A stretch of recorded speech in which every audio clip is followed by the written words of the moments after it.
Aloha, everybody listening to the Changemaker podcast. Today, I am here with a really special guest that I connected with through the platform of Facebook. Thanks, Facebook. Her name is Rae Sikora, and she has dogs in the background. Oh, she has doggies with her, as we heard. That's all chill. They can be a part of the podcast episode too. Why not? Why not? I guess they're choosing that. They're like, I have something to say. Well, they have had their fair share thing to say. Now I would love to ask you to introduce yourselves to all the people listening. Okay, and sorry, it might be a little disruptive with the dogs. They're like every raven, bear, mountain lion that comes through because we live in the forest. They're like, hey, this is our house. So I apologize in advance if it's distracting. Think of it as just sort of like them as an exclamation mark for whatever I'm saying. Think Like of it that. We're going to do that. So my path has been unplanned. I never thought, ooh, I'm going to be vegan. I'm going to be an activist. I'm going to, that was never, none of that was in my plan. And it was more just showing up with what was right in front of me and responding to what was right in front of me. So when I was quite young, I was 15, I had never heard of a vegetarian. And I went with a friend into a leather shop, and I had just eaten a hot dog before I went in. And I went with this friend into the leather shop, and I was very aware it was dead animals hanging. And I said, don't buy anything in here, it's dead animals. And the woman behind the counter said, do you eat meat? And my 15-year-old brain, what does meat have to do with dead animals? And then the light bulb went on. So I said to the woman, no, I don't eat meat. And my friend looked at me, she had just seen me eat the hot dog. And when we left, she said, why did you lie to her? And I said, no, I didn't lie. I will never eat meat again. And I still had not heard of a vegetarian. I didn't know that there was someone who didn't eat meat, but I knew that I was not going to. And I often think back on that as like, that woman wasn't mean. She asked me a question that made me question myself. She just said, do you eat meat? And I had to look inside and go, well, yeah, but what does that have to do with it? And it changed my life. If we have like a aerial view of the map of our life, that was like a major turn on my path. Because at that point, I had to really think about like, what were my choices and how were my choices affecting everyone around me all life? And I started exploring and digging and researching, and it led me then to eventually being vegan, also not knowing the word vegan. I was 20 and I was renting from a dairy farmer, and I heard this sound I had never heard, and I rode my mountain bike next door to where he lived, and he was loading up the male calves to go to a veal facility, and some of them were just born. And I was so shocked. And at that point, I was living on a lot of cheese because I was a vegetarian. I was like, cheese, oh, it's so addictive.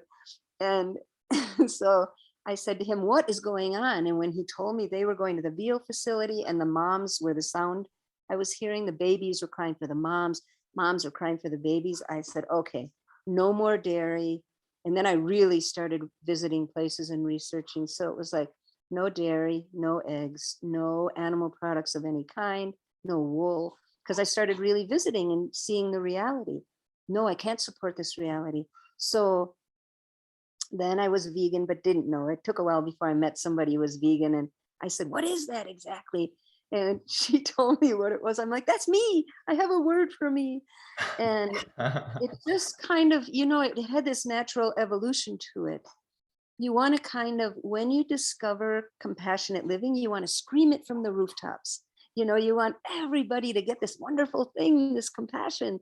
And so I started doing education work in schools. Like, I wasn't getting paid to do it. I just started going into schools and letting students know, like, what's the reality of what you're purchasing, and teaching them about critical thinking you know, and not telling them how to live, but helping them align their deepest core values with their lifestyles. Like, you say that you care about animals. What does that look like in your life? And I loved that, like just inspiring them to think critically about the world around them and find out how they wanted to live in alignment with their values. So that became my whole life. Okay, so all this is 46 years ago, Yeah, I right? just was about to ask for us to put it in Yeah, perspective. 46 years ago, I was 46 years vegan ago. without knowing the word vegan.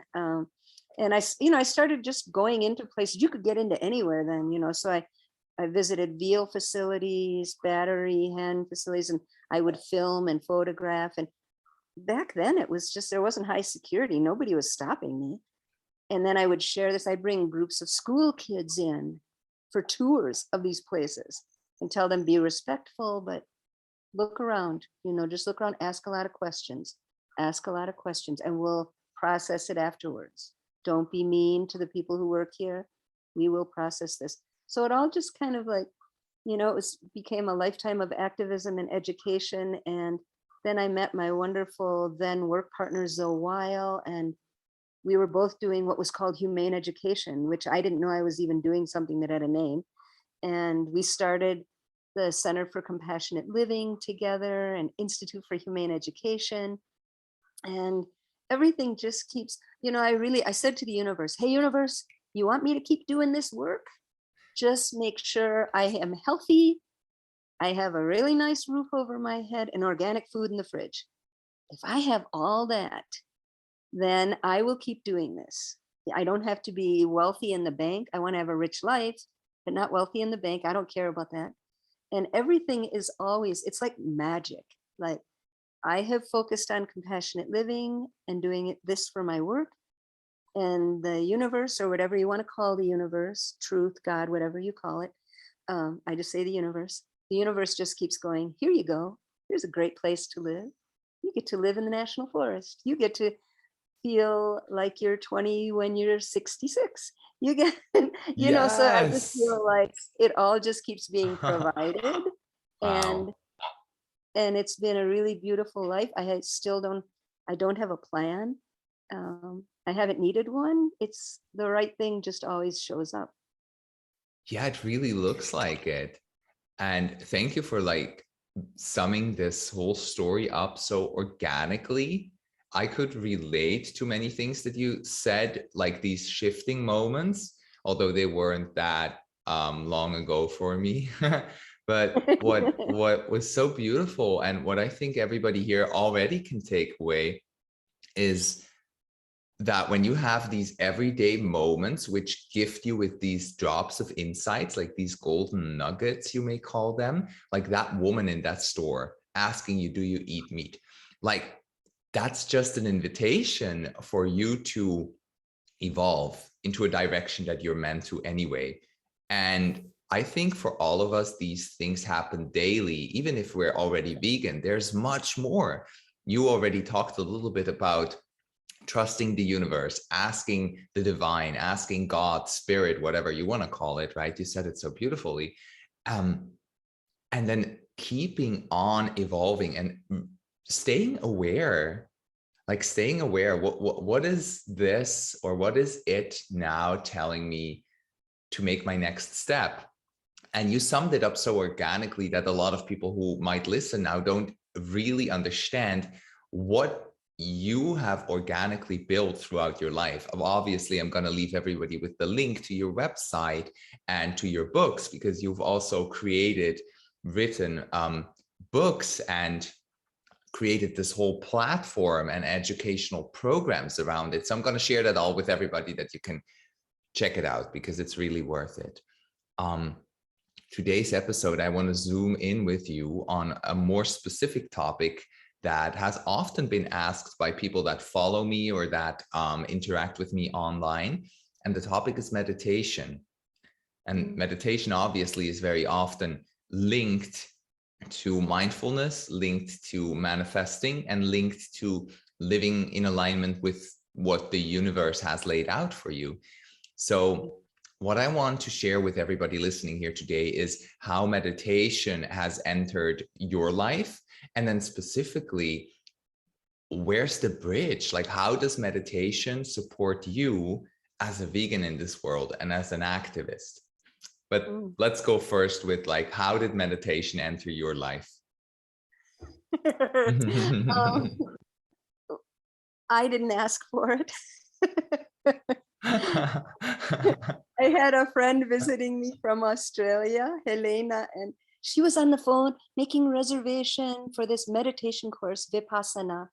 And it was in Massachusetts, and the main teacher was going to be there. I caught little bits, but I was very dense. Like, I didn't know anything about meditation, nothing.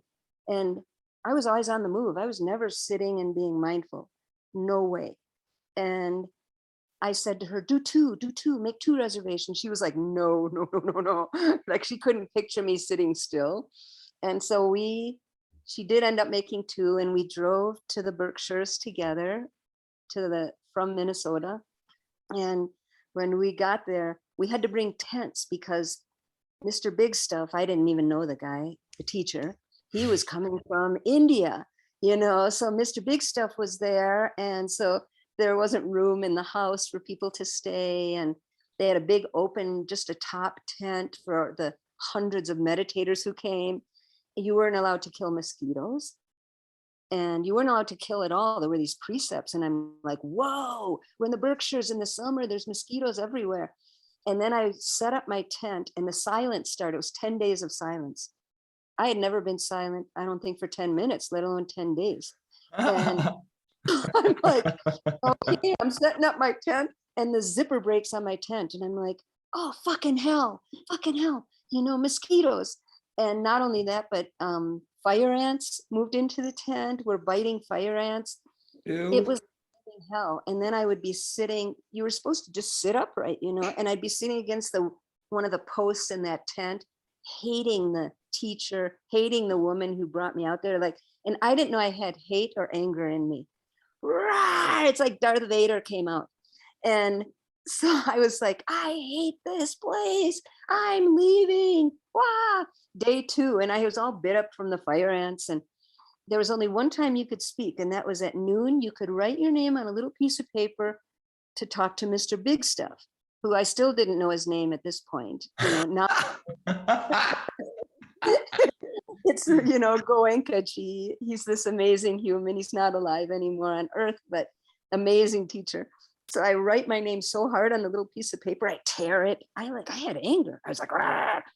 And I write my name on the paper. I go in and I slam the door, and it's in this little farmhouse. And I said, I fucking hate this place. I fucking hate you. Fuck this place. I'm fucking going home. My fucking zipper's broken on my fucking tent. I said the F word, like, I don't know, probably 100 times to this guy. And he just sat there smiling with his wife next to, looking at me, smiling. He said, oh, he said, well, this is a storm and the storm will pass. I said, buddy, this is no fucking storm and it's not going to pass. And I was like, crazy woman, and I didn't realize everyone in the house could hear the woman who was like saying, fuck, to the teacher. And there's no swearing at the center, so I'm like going off. I was like, rah! And so he was just smiling and he said, yes, the storm will pass. And he said, move into the house. And I thought he lived there. I didn't know anything. And I said, move into your house? He said, yes, one more bed, move into the house. And I got this big smile. I said, really?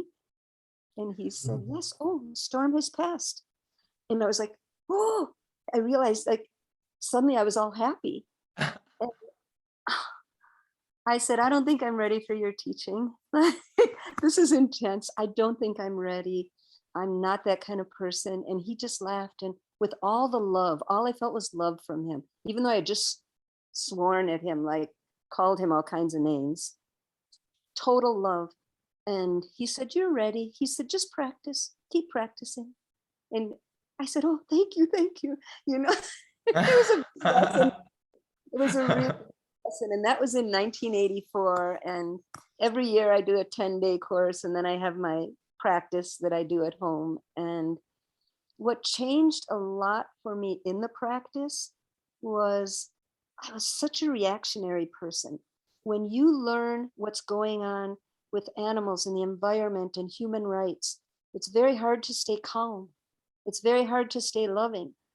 And it became this sort of lifelong experiment in when do I get the best results in the world? And when I'm communicating with people, do I get the best results when I am attacking, when I'm fighting, or do I get the best results when I invite them to a loving, irresistible community? And when I invite them into an irresistible community of compassion, people are so much more open to it. You know, it really, it changed my communication and my activism so much, where instead of always like, you've met activists like this, I know. Like you meet an activist and they're like, oh, I've got your attention. You're gonna understand everything that I believe. I want you in 5 minutes to understand what took me 40 years or 50 years or however long it took, but you're gonna get it in 5 minutes. Ran, ran, ran, ran, ran. You know, it was all, that's how I was like, you've got to know about this. You are gonna understand this. And everything shifted for me with the meditation. Then I was like, oh, I want to understand them instead of that they have to understand me. And so, you know, people, they would come up to the table where I'm tabling with literature on animal rights and environmental issues and human rights issues. And people would come up to the table and say things. And like one woman, there's so many examples, but one woman came up and she said, you know, I'm kind of a vegetarian, but I do eat chicken. And I said, oh, I said, how did you choose which animal you were going to continue to eat? And she said, well, you know, chickens. I said, I do know chickens. Tell me about your experience of chickens. And she said, what do you mean? I said, you know, like your interactions that you've had with them. She said, well, you know, they're stupid. And I said, oh, I have such a different experience of them. Tell me about your experience of chickens. And she said, well, I don't have any experience with chickens. I bet everybody knows they're stupid. I said, oh, it's actually a myth. I said, do you want to hear about some of my friends who are chickens? And she said, yeah, I guess so, yeah. And so I started telling her about some of my dearest friends who are chickens, who are brilliant and brave and just amazing individuals. And I was telling her a few stories about them, the ones who know their names and come running to me, and the ones who protect their babies, just a few stories about some friends. And this woman's face totally changed. And she looked right at me and she said, oh, I guess I don't eat chickens. And I said, oh, I said, that's probably a good idea. You know, and Yes. letting people like come to their own, like, Yeah. and just trying to understand them. People will say to me, oh, I used to be vegan, you know, I'm not vegan anymore. And instead of being like, what? You know, I don't do that. I just say, how does that feel? How does it feel that at one point you made a choice that felt like it was so in alignment with what you believed? And then you made the choice to not do this thing that's in alignment with your heart. How does it feel? Tell me about it. Like I let people go in and then share who they are with me. They don't need to hear about me and why I do what I do. They need to just hear themselves Yeah. about why do I do what I do? Oh, that doesn't really make sense. Or sometimes it does make sense to them. They're like, they have their reasons, they justify it. And then I say, I hope that keeps evolving for you. I hope that one day you can go back to that place where your deepest core values, that most compassionate you, lines up with your choices, because it feels so good when it lines up. So I hope you get to go back there one day. That's so beautiful. And what I love about this, we had this conversation with Jordi. I know that you're also familiar with him and his work. I interviewed him previously. and we came to the sentencing of pre-vegans, or people that not yet vegans, right? And Mhm. I just want to highlight at this moment here, when anybody here that's listening that is like, oh, it sounds really nice, but it's all too woo-woo, and I don't want to start meditating to become a better activist, I just want to highlight that this energy, like, I was just hooked in from the moment you started telling about your story. And I bet a lot of people listening can relate to how I feel when I hear you talk, Rae. And I want to highlight that for me as well, when I started meditating, this brought this inner sense of calm and receptiveness for whatever is happening on the outside, without having to follow these triggers and act from these emotions that might come up within me, but like be able to separate them from the outer circumstances and face those circumstances. A circumstance can be a pissed off non-vegan who's yelling at you, or a butcher who's like, how dare you, like, tell me that I'm doing the wrong job, or whatever. People that feel threatened by your presence as a vegan, whatever it is. We don't have to react to that. And with that, we're holding the space for them to faster evolve into this version where they're like, okay, I understand this because I feel the same way. Actually, I just needed to have that insight within myself. So holding the space for somebody to grow into a vegan, I think that's way more efficient activism than throwing these negative or negatively labeled emotions as anger or frustration on to the other person. And I don't think there has any study been made, but the deeper I dive into this and the more people I talk to, the more I get to understand. And maybe I'll create a meta study at some point, about this, that activists that meditate or are practicing mindfulness are more efficient than the ones that are not. And I think I'm starting to understand that from my experience and from our experience here as we are talking about it right now, right? Oh, for sure. I have decades of experimenting with this. And, I won't say that I always have the mindfulness to really meet someone where they're at. And often it's hindsight. Oh, I could have said this, or I could have done that. But after decades and decades of practicing, it's so natural, it's so much easier. And I kind of picture like a door here in someone's heart. And that door, maybe it's open just a tiny bit. And then you're talking to them, and either it slams shut or it opens a little wider. And so it's the effectiveness that you're talking about.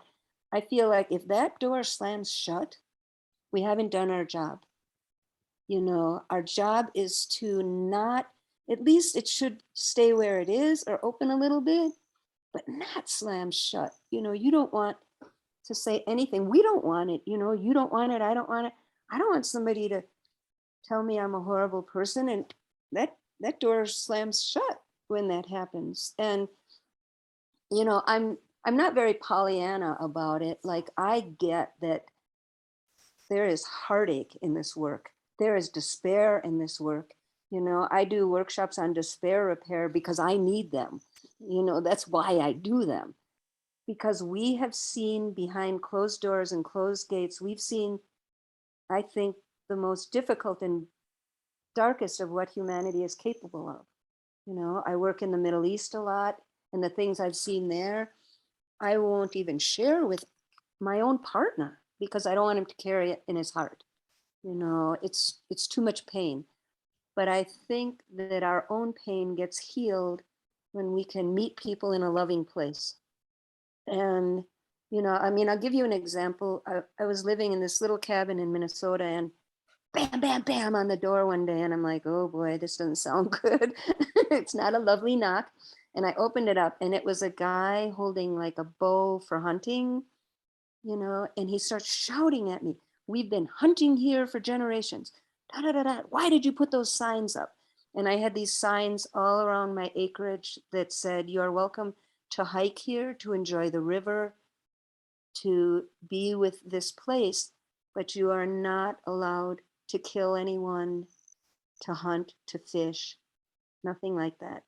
This is a sanctuary for animals. So I just made these signs. They were all over. And he was shouting and shouting and shouting at me. And I let him just kind of get it out of his system. And I listened and I listened. And I said, do you want to understand better why I have those signs up? And he said, yes. He was so mad.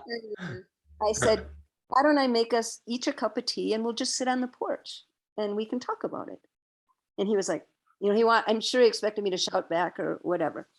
And he's still holding like this huge bow, and he put it down on the porch, and then I made tea and I said, I'll just tell you what my experience is and why I have those signs up. These animals are like family to me. They're my dearest friends. I have a deep relationship with them. I've been here for years. And I said, some years ago, I befriended this male deer, a very large buck. I had also planted an orchard, and that buck would come through every year and eat my apples as far as he could reach. And he'd go on his back legs, eating, eating, eating. And I'm like, whatever, he gets the lower ones, I get the upper ones. So I got a special ladder for getting the upper ones. And, I said, I just became friends with him. Like, he wasn't afraid of me. And there were others that came by that weren't afraid of me. They just got used to me. And I said, a couple years ago, he appeared and he had an arrow through his back just under his spine. And his breathing was really labored. And I'm just telling this hunter about it. And I said, it was the most painful thing I ever experienced and helpless feeling, because I couldn't do anything for him. When I tried to get close enough to get that arrow out, I thought, I can do this. I can break it. I can pull it from each side. He wouldn't let me near him to do it. He was too vulnerable. And then last year he didn't show up at all. And I'm guessing he died somewhere, not an easy death. And I said, so for you, maybe that is just a prize, or that's like a trophy. But for me, that was a family member who I couldn't help. And I told this hunter about it while we were drinking tea on the porch.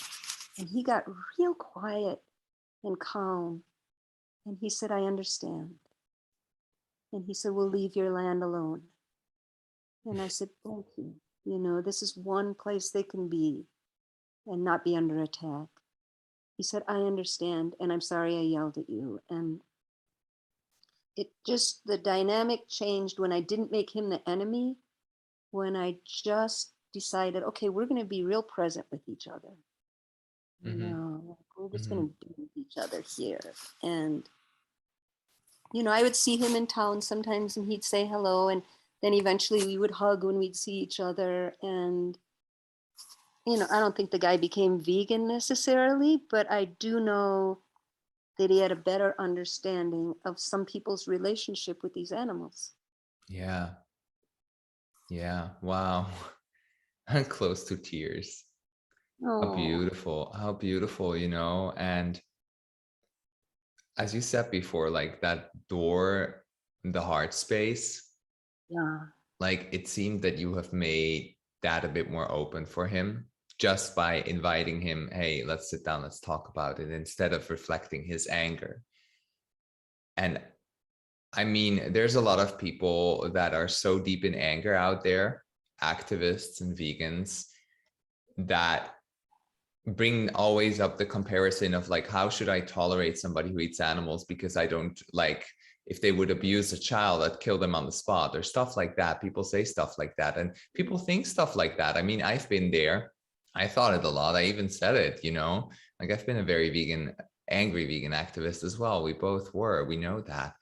Yeah. And at the same time, then like realizing that even though these thoughts are valid and they do make sense to our extent from a vegan perspective, the world isn't there yet that there are laws written to prevent people from hunting yet. Well, some places there are, but the world isn't there yet. And it's stepping towards it by us holding that space for it to grow closer towards it and to expose it. But then it really circles back to compassion again. And I know that a lot of vegan activists come up and are like, oh shit, fuck compassion. Like, how dare you say and have compassion for these people? They're murderers, they're killers. But then when you listen to what Rae just said before, didn't it touch you? Like, because I was like, wow, you know, I was really touched by how you held space for that hunter and how he was able to let that sink in. And I think when we really can speak into this compassion of the other person, because let's say 99% of people really want to live compassionate. Maybe there's some weird freaks out there that don't, you know, but most of us do. And so we really got to get to that level with them and not stay on the level of anger and frustration. Wow. Thank you so much for sharing that. Thank you so much. You know, I picture it like this. Somebody says, hey, you know, I'm going to give you this gift. Gives me this box and it has anger in it. Oh, no thanks. You know, it's almost like we're painting a picture together, me and that other person. And they might be like, rah, rah, rah. And I can come in as a co-creator of what's happening in that moment. You know, I think that when we think we have to meet violence or anger with violence and anger, we're giving up all our power. Like the most powerful thing you can do is to meet violence and anger with love. And that's not a woo-woo thing. I'm not a woo-woo person. Like it's for me, it's just like this is what works. And after all these years of being a voice for the animals who people can't hear, they have voices, we just don't hear them. After all these years, I'm like, okay, what's best for the animals in this moment? What is best for the animals? Is it best that I let my ego take over or my emotions take over? Or is it best that I help this person to better understand their own heart? Like, you know, and it's every single time, like I have been shocked by how people respond. People I do not imagine will respond. You often don't get to find out, like, what do they do after your interaction with them? Sometimes you Yeah. don't know, you know, but there are times when there have been people who have been the most resistant and we have a conversation. And then later I find out, oh, they're not just vegan, you know, they work for vegan outreach, they do this, they do that. They're like very active in the vegan community. And I'm always so surprised. I'm like, whoa, you know, and so I don't think of anybody as a lost cause. I don't think that there's anybody who isn't worthy of me taking the time to really be with them, to hear them, to care about them, you know. And certain people are of course going to be more challenging for us than others, of course. You know, there are people who are just like they just want to get you. And usually for like a lot of people I've talked to in communication workshops, their family is the biggest challenge. Mm-hmm. And that's because our expectations of our families are much bigger than it is of strangers. You know, we're like, oh my God, these people, they should understand me. They should love me. They should really hear me. We have a lot of expectations of our families. And, you know, I've learned so much from my family. You know, my father, he's my best teacher because he'll call and go, babe, you know, and I say, what's on your mind? And he goes, crustaceans, these people who release lobsters back out into the ocean. It's ridiculous. And, you know, he says things like this. And I'm like, oh, I think it's more ridiculous or more extreme to boil a living being. Like, that seems really extreme. And he's like, oh, come on, we're talking about a crustacean. And I said, yeah, so there's skeletal systems on the outside, not the inside, but they still feel pain. Oh, babe, all right. And he hangs up. You know, he's like, he got these in his mind, you know. He's a great teacher for me because sometimes I just want to shut him out, you know, like, oh my God, just leave me alone. I don't want to hear your questions and your challenges. Or he called me one year recently and he's like, babe, I decided something about you. And I'm like, what? I decided you care more about your animal rights than you do about your family. I said, oh, tell me about that. Describe how that looks. And he said, you know, Thanksgiving. because Thanksgiving was coming up. And he said, "You're not coming for Thanksgiving?" And I'm like, "Yeah." I said, there's 6 of us who aren't coming because we have 6 vegans in the family. And, there's 6 of us who aren't coming. So I don't mind being the person whose deepest core values come before a family gathering. I would rather be that than the person whose taste buds come before family. And he was like, "What?" And I said, "You have 6 people who you're not going to see because you're attached to eating this turkey. So that I don't want to be that person who says, I want to eat this, so I don't want to see my family. I'd rather be the person who says, oh, my deepest core values. Oh, I don't really want to be around that. I'm okay being that. So I'm fine with where I'm at." And he said, "We're talking about a turkey." And I'm like, "Yes." I said, "Which, I'm going to ask you something. If somebody that you knew was serving a dog and they had a roast dog in the middle of the table, would you go to the celebration?" He said, "Absolutely not." I said, "Perfect." I said, "For me, that bird in the middle of the table, same as having a dog in the middle of the table. So maybe that helps you understand this." He said, "Maybe. I'll talk to you later." You know, Hmm. he's such a good teacher for me because, other Oh, people might be wow. like, "What?" And him, Yeah. "Okay, let's do this." Oh, your dad. That sounds like a great chemistry. Maybe. It is. It's great. We're like best buddies. Oh, beautiful. Wow. Yeah. Well, I think we've had a fair share of golden nuggets for this podcast episode that everybody can take away. One last thing I want to ask you is when people want to reach out to you, which I hope y'all do, because this woman, you identify as a woman, right? I didn't even ask, but I just assumed. So funny, the whole pronoun thing. Somebody asked me the other day, "Oh, what's your pronoun?" And I'm like, the most accurate one probably for me is it, Mhm. but that's not one that people use. So I said, "Yeah, No. you can use whatever." We have a lot of gender fluidity in our house. Good. Well, how can people reach out to you? The easiest way is probably through our website, which is plantpeacedaily.org. Good. Will So be linked in the show notes. don't write planet when you're typing it. Like people often do that, Planet Peace Daily, and it won't go through to me. So go to Plant Peace Daily. You can see what we're doing.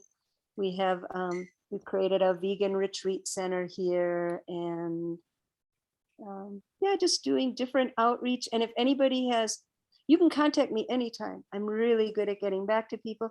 If you have a situation around meditation, the difficulty of that, or communication with very difficult people in your life, just contact me and we'll have a conversation and, get to the bottom of why it's so challenging. Mm. Thank you so much for offering that, for being Mm. so open to receive people and to also share this bite of your wisdom here on my podcast. I really appreciate that. Love you for it. Thank you so much. I so appreciate being here with you, June. What a pleasure. What a gift. Really was. So reach out to her or reach out to me. I've also created a program that's called Become Your Medicine. It's an online program, so it's available from any corner in the world where there is interwebs. And it teaches you all these foundational skills around meditation, around breath awareness, around inner alignment. I'll leave the link down in the show notes as well. So just click those links, scroll through anything that interests you, and bless you all. Thank you so much for listening. Thank you, June. Thank you for who you are on the planet.